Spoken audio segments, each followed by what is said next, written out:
Onateera tukwaniriza goyina gyosinzira okubanga otugoberera yonna gyosinzira mu ggwanga lyonna gy'olimu ffe tusinzira mu ggwanga Uganda okutuusaako embeera zonna gyosinzira okubanga otugoberera abali mu mawanga g'e Bulaaya, Amerika, Bungereza, Saudi Arabia, Dubai yonna gyosinzira okubanga otugoberera tukugomba kyokola kya muwendo nnyo gweteekako obuteesi data ffe kye tweyama kya kukuweereza na kumanya biki ebigenda maaso mu ggwanga Uganda gwali eyebweru Uganda n'otambula nayo ng'ekuli mu ngalo abantu abamu ebweru sebo bamanya n'ebintu bannayuganda bye batannaba kumanya kiva ku kyekyo ffe abali wano ffe tumanyisa abeeri ate abeeri ne bamanyisa abalala aba wano abadde tebannaba kutegeera nsonga kigenze gitya gye mutuusizaako engalo lunaku olwaleero musiibye mutya mwasuze mutya musule bulungi okusinziira eggwanga ly'olimu wabaddewo omu abadde agamba oba atemeza akatuli ku mutwe tuli waliwo budde buno ng'abantu abamu bagenda kwebaka budde buwungedde abamu nga bukedde obabuuza mwasuze mutya abamu nga bwakedde dda n'obabuuza musiibye mutya Muhammad Katabira nga we nkugambye ate era nzize mu kitundu ekyokubiri okutuusaako omwami oli Mr. Predictor gwe nakugambyeko Michael de Nostradamus abasinga gwe mumanyi nga Nostradamus bingi bya predictinga ebize bibeerawo mu nsi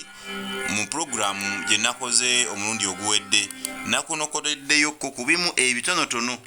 ebisinga okuba mu bimanyikidwa naye bingi bye naleseyo bingi waliwo assassinations zeyajjanga akola ku bapresident ba America ne zimala ne zibeerawo yalagula kubeerawo kwa mwami Barack Obama ne kubeerawo kugamba yajjanga alagula ebintu bingi ebigenda okubaawo naye nsazeewo kunokoleramu ebyo ebitono olw'obufunda bwa kadde ate naawe bw'oba oyagadde osobola okugendayo n'omusomako n'omanya biki bye yalagula ate bizze bituukirira bitya omanyi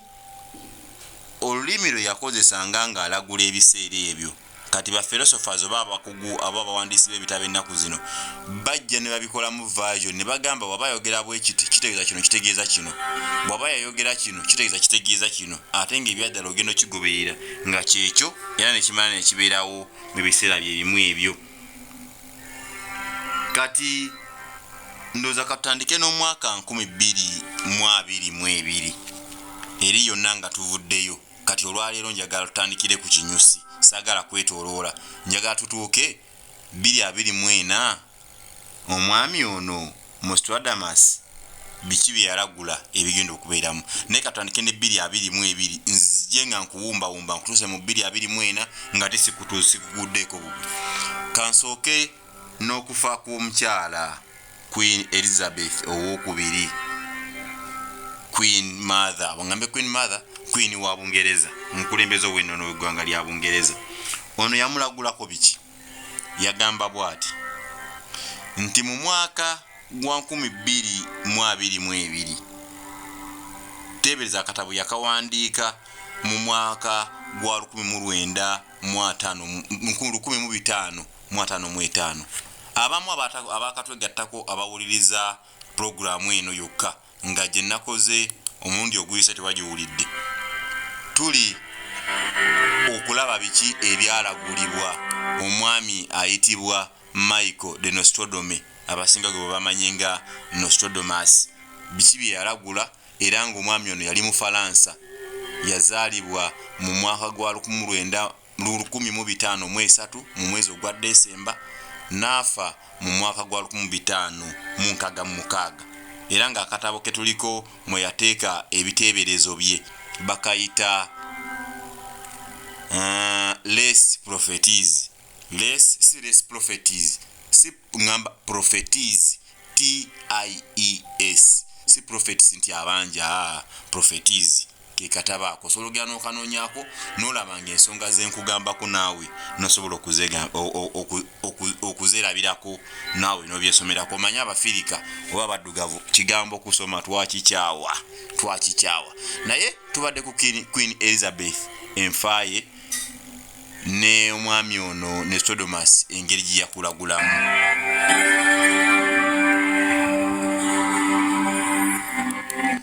omwami Nostradamus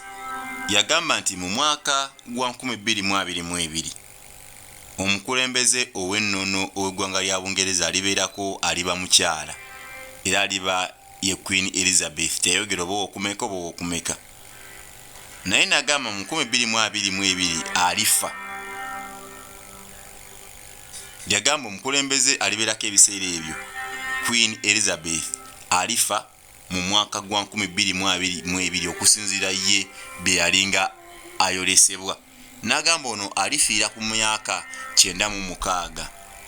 era emyaka gino gyalifiiramu ajja kuba afudde nga mutoko ku maama we ku mutoko emyaka 5 ku maama we emyaka gye yafiirako.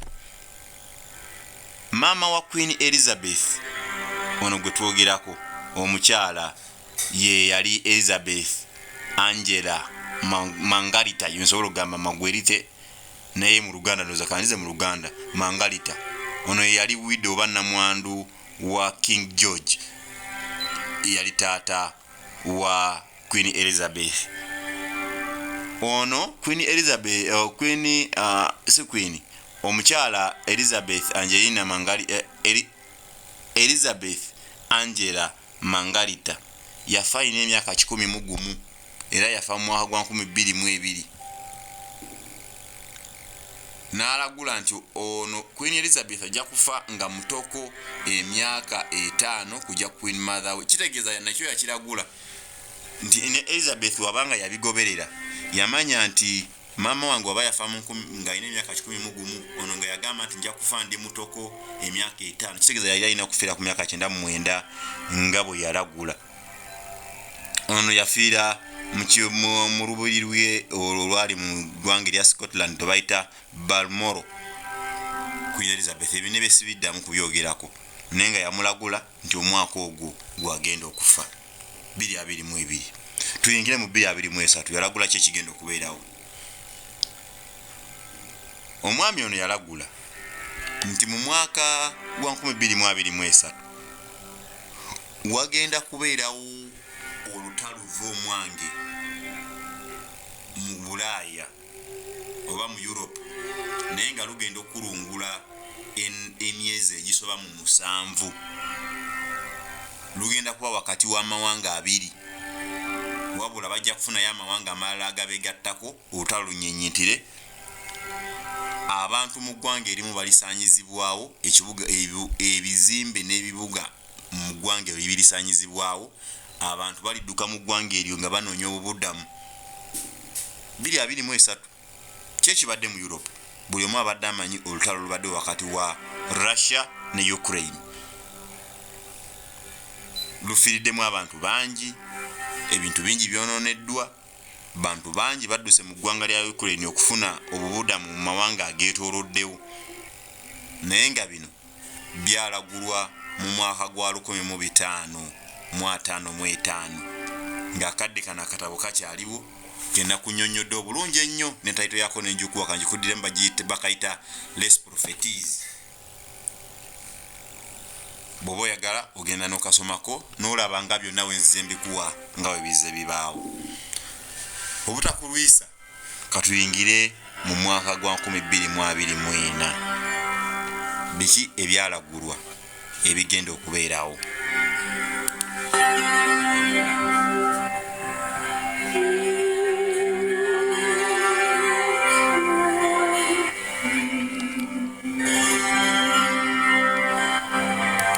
Michael de Nostrodome gwe mumanyi nga Nostradamus yagamba nti mu mwaka ogwa 2024 bino bye bimu ku bintu ebigenda okubeerawo. Ekisooka, mumpulirize bulungi, mu mwaka gwa 2024 mu nsi yonna walibeerawo enkyukakyuka mu mbeera y'obudde. Era kino kiriviibwako ebintu bino wammanga. Ekisooka, walibeerawo ekyeya mu mawanga agali gatusoberwamu kyeya, walibeerawo amataba, walibeerawo enjala kakuuse v'omwange mu mwaka ogwo. Era ebyokulima mu nsi yonna birigootaana. abantu bali enkuta era oluvannyuma lw'ebintu ebyo namungi w'omuntu wakutokomoka abantu bangi bagenda kufa mu mwaka gwa 2024 okuva ku muliro kyembadde ndeseyo nti omuliro gulikwata abantu balifiirwa obulamu walibeerawo amataba walibeerawo drought ekyeya ebyokulima agriculture kyali yonooneka mu byonna ebyo wobigatta walibeerawo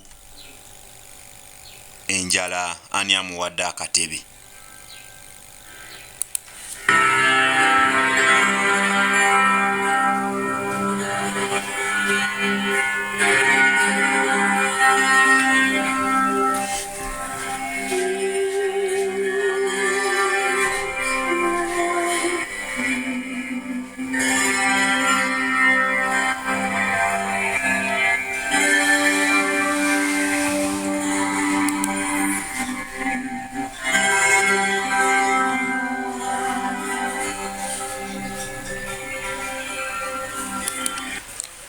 ebimu ku birala omwami ono bye yapredicting ekyo nga kiri awo kuba bantu bangi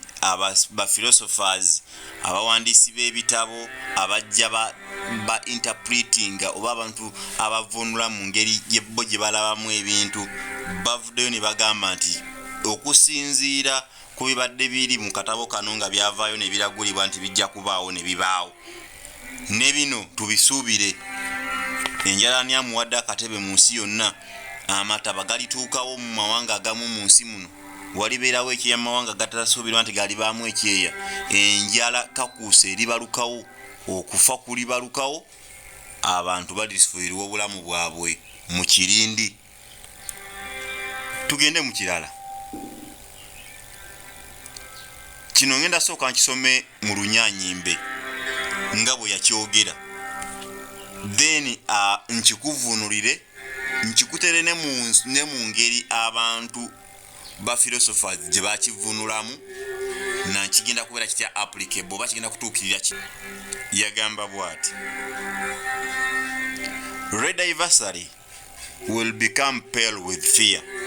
putting the great ocean in dread nti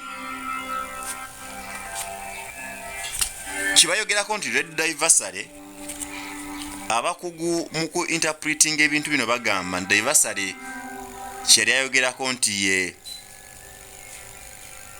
ngambe China kuba waliwo kye bayita communist waliwo ebintu ebyenjawulo amawanga batambulizaako ebintu waliwo ba capitalist waliwo ba communist nti red adversary kyali ayogerako nti abantu abalina eggwanga eririna enkola eya communism oba nga toyina teri bantu balina bwannannyini ku bintu nga bya gavumenti na community nga tekiri nti capitalism nti osobola okubeera n'ettaka lyo n'emmotoka yo buli kimu kikyo naye libakolera mu community nti China gyayogerako n'agamba nti eggwanga eryo eryogeddwako liryenyigira mu lutalo olw'amaanyi era lirisituka ne lifuuka li super power mu nsi eyo kitegeeza nti mu mwaka guno 2024 tusuubire eggwanga lya China okwenyigira mu lutalo olugenda okuba kasiggu era mu byonna ebiriva mu lutalo olwo birifuula China okubeera eggwanga erisinga okuba likirimaanyi mu nsi yonna wadde nga akadde kano tulaba nti China egugulana n'amawanga agamu gamemba ga NATO tetumanyi kigenda kujja kitya ne tusuubire olutalo vuba omwange ebyo ebimu ku byo ekirala kino kyekisembayo nkumuliseko katono nnyo ne mu mwaka ogwa 2025 yagamba bw'ati nti mu mwaka ogwa 2024 eggwanga linnaggwano mu nsi yonna erifugibwa obwakabaka walibaawo kabaka alibaako ebiseera ebyo naye alikola vulugu n'akyankana ne mukyala we ne bagezaako okudivorcinga kabaka oyo aligibwako. Ndowooza kati ng'ogera ku Bungereza, kuba Bungereza akadde kano lirina obwakabaka obupya obwakajja, naye agamba nti obwakabaka obw'amaanyi, kabaka ow'amaanyi aligibwako olw'emivuyo gy'ali bakoze, era alitwalibwa nga ye kabaka amazeeko akaseera akatono ennyo mu bwakabaka obwo, era taliteekebwa mu byafaayo ng'abaddeko kabaka oyo. Nayongera bw'ati ng'amaliriza kukulagula okwo, n'agamba nti kyewuunyisa nti omuntu alimuddira mu bigere alibeera nga omuntu eyali tasuubirwa atalirowoozebwangako nti alibeera kabaka w'eggwanga erisinga amaanyi mu by'obwakabaka mu 2024 omuntu atasuubirwa nti alifuuka kabaka alitwala engule ey'obwakabaka obwo. Tubulinde 2024 Charles agenda kugibwako. Ani agenda okutwala entebe eyo? Bena tubirinze. Then akasembayo mu 2024 ono tugenda okulaba ku papa omupya,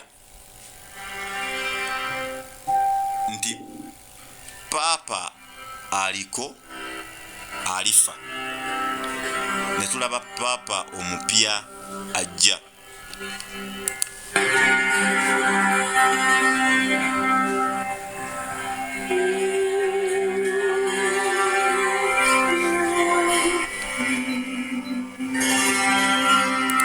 Naye nga papa omupya ono azze alibeera muto nnyo, era alibeera mu myaka egy'ekito, era mu byafaayo by'obwa papa ono papa agenda aliteekebwako mu mwaka gwa 2024 alibeerako era alifuga alibeera ow'ebyafaayo nga papa akyasinze okulwa mu ntebe ey'obwa papa. Alifuga myaka emeka, anajjako wa myaka emeka, ekyo naffe kye tulinze okubeerawo mu mwaka gwa 2024. Olunaku lwaleero nzikiriza puroguramu y'olwaleero ngifundikirire wano, ate tuddingana olundi. Bantu olwaleero tubadde ne Michael de Monstredeme abasinga omumanyi nga Nostradamus. Ngenda kumenyerayo puroguramu eddako, nkumenyereyo abalala ba predictors oba abantu abazze bateebereza ebintu ne bibaawo, abo bwenda kubateeka mu ghetto bangi. Abamu balukani babavanga muze mubawulira ne bibazze balagula n'engeri gye bituukiriramu. Ngenda kugatta abantu abo nzije mbakubuulire ne bye balagula n'ebiki ebijja n'ensi wa gyegenda.